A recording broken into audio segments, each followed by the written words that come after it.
अब देखिए यण संधि, यहाँ पे विजातीय स्वर यानी कि एक जैसी स्वर ना उत्पन्न करने वाले जो स्वर होंगे उनको मिला के क्या बनता है, ई और ई के साथ बन जाता है य, ऊ का व, री का र। जैसे इति प्लस आदि, इत्यादि, यहाँ पे ई और आ मिलके क्या बना, य।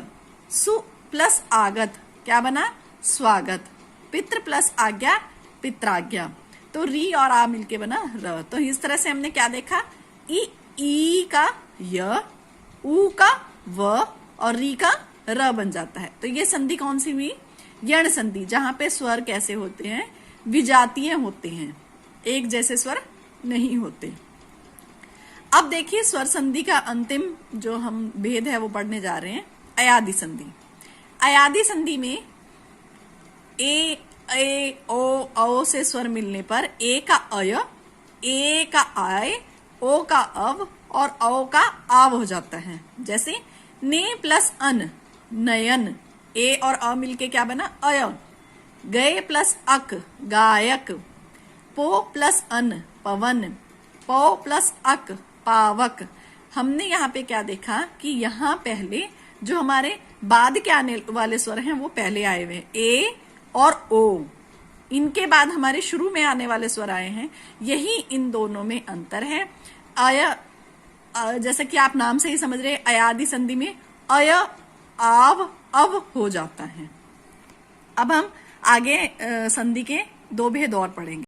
अब देखिए व्यंजन संधि में, व्यंजन, अभी तक हम स्वर के बारे में पढ़ रहे थे कि स्वर का स्वर से मेल हो रहा है तो उसमें विकार उत्पन्न होता है, तो वहां स्वर संधि होती है। लेकिन जब व्यंजन से व्यंजन के मेल से विकार उत्पन्न होता है तो उसे हम क्या कहते हैं, व्यंजन संधि। यहाँ व्यंजन संधि के बहुत सारे नियम हैं, लेकिन समय कम होने के कारण मैं सिर्फ आपको कुछ उदाहरण बता रही हूं जिससे ही आप उसके बारे में समझ जाएंगे।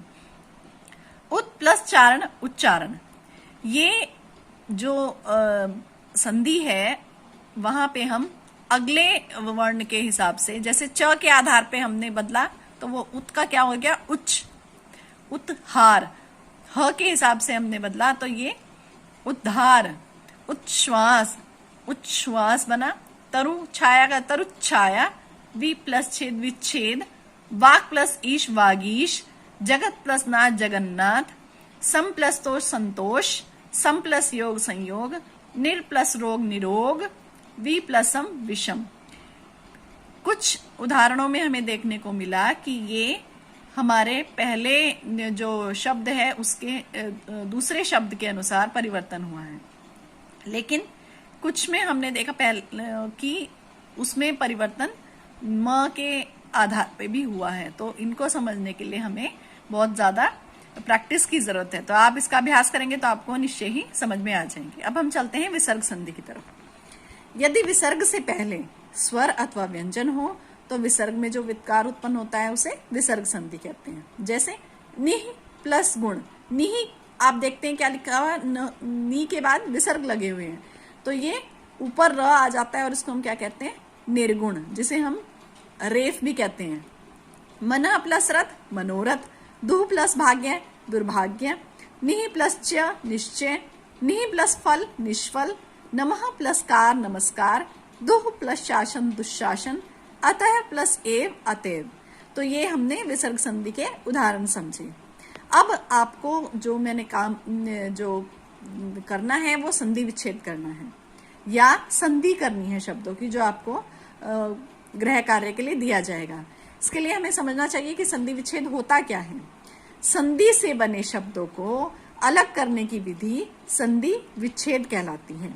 जैसे रवि, रविंद्र लिखा हुआ है, इसको हमें अलग करना है तो हम क्या करेंगे, रवि प्लस इंद्र। दिग्गज, दिक प्लस गज। नमस्ते, नमः प्लस ते। संतोष, सम प्लस तोष।